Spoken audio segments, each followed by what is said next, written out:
Thanks for joining us. My name's Lorelei Shamayo, and I'm interviewing the different readers, healers, and vendors that we have at the Metaphysical Empowerment Events.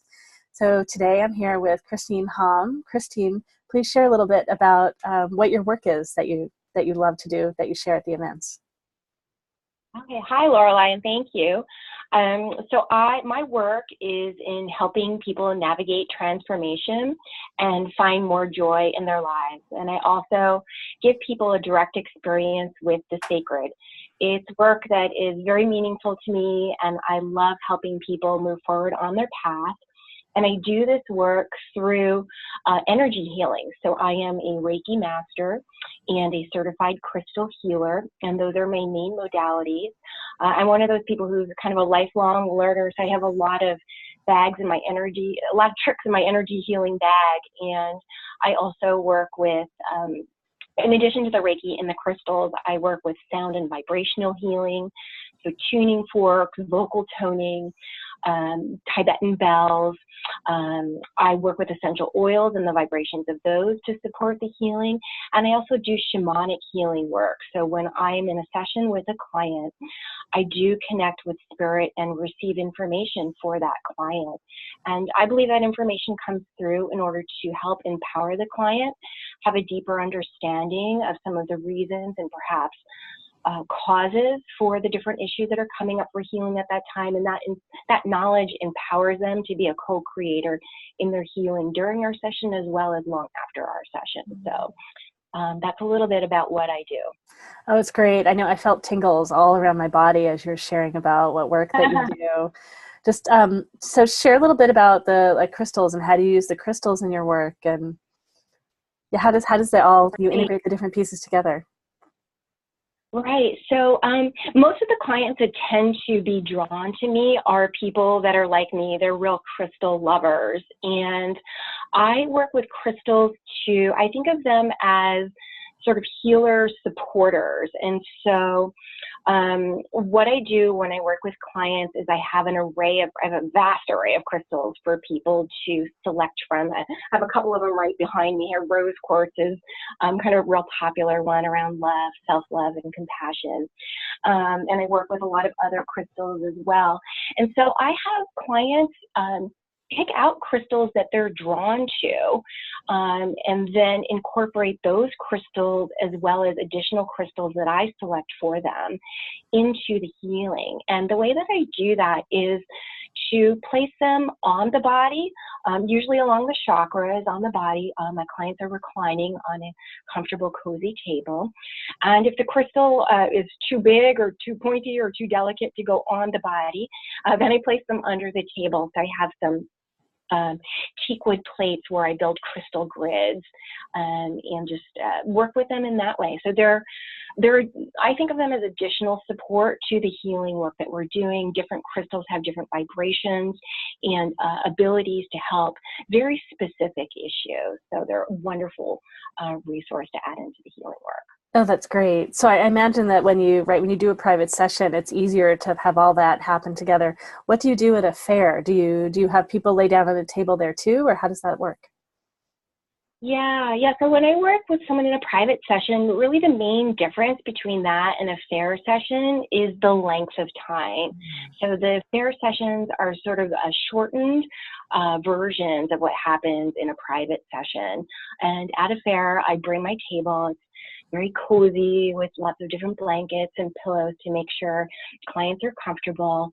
And I bring my crystals, not all of them. Some of them are really big, so they don't lend themselves to moving to a fair. But I have a vast collection. Yes, exactly. I'm here with my crystal, my hand truck. But I bring a really large selection for people to choose from. I also bring all of my essential oils and work with those, my tuning forks, my Tibetan bells. So I've got a number of different tools that come along with me.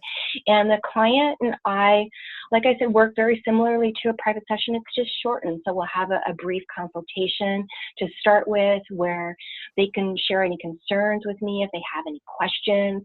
I find it really important to put people at ease. It really helps assist in a better healing experience. And I also invite people to share with me their intention for the healing, and in doing so, notify the universe where they're focusing their energy and their intention. So, you know, from there, they relax on the bed after they've selected the crystals, and then just get started with the Reiki and the crystals and the essential oils and the tuning forks, etc. So one thing that I do in both the fair and the private sessions is I take notes for people on the key things that come up. Sometimes resources come through for people, or ideas, or notes around beliefs and behaviors that they're looking to let go of. So I chart for them kind of the key things that have come up in the session so that they can take that with them when they leave. That's great. That's great. How did you get interested in this work? How did you open to sharing your gifts this way? Oh, I love this question, Lorelei. So I believe that I've been doing this work for many lifetimes, and have a very deep resource and knowledge of skills within me. However, as a child, I was very drawn to rocks and crystals. I was drawn to ancient Egypt. I was drawn to the metaphysical as a kid. And that wasn't something that I followed as a career path. A lot of that kind of shut down, and I went down a corporate path. But I was awakened to this work that I'm doing, my life's calling, through an experience I had around the age of 40, where I had a lot of crazy things happening in my life and transformation, and I was on a huge quest to find more joy in my life. And as a result of that, my favorite quote from Rumi, I started responding to every call that ignited my spirit. And by doing that, doors opened and the path became clearer. And I attended a sound bath healing experience. And that's what really was the eye-opener for me as to how powerful vibrational and energy healing could be, how transformational on an emotional, spiritual, and physical level. And so that was a real gateway for me to kind of start exploring Reiki, and then aromatherapy, and then the crystal healing, and the shamanic work, and the tuning forks, etc. And so, like I said, I love what I do. And one thing I've started doing, which I'll be bringing to the fairs as well, is I have created products for my clients to help them with their spiritual work and to support them from a spiritual standpoint. So I have lift and shift sprays, or essential oil based sprays that are high vibrational and Reiki infused, and then I have soaps as well. So I'll be bringing a selection of those to the fairs as well in case folks are interested. Great. I'm very excited. So how can people find you on the web if they want to learn more about what you do and be able to purchase your products? Oh, right. Yeah. So my website is www.healingcollective.us. And there's a lot of information there. I invite people to check it out. There are a lot of details to help people sort of further understand what I do, so you can make a decision for yourself if it looks like I'm the right healer to work with you. And there's information there around the products. There's a lot of information on Instagram. So I'm at Cultivated Hippie on Instagram, a lot of daily spiritually inspired postings for people to enjoy. So that's a great place. And then my products are also available throughout several retailers in Seattle, and then on Etsy, Etsy at cultivatedhippie.com. Great. I'm very excited to see more and more of your work. And thank you so much, Cristine, for your interview. So, and to our viewers, please come see us at MetaphysicalEmpowermentEvents.com. Thanks so much. Thank you.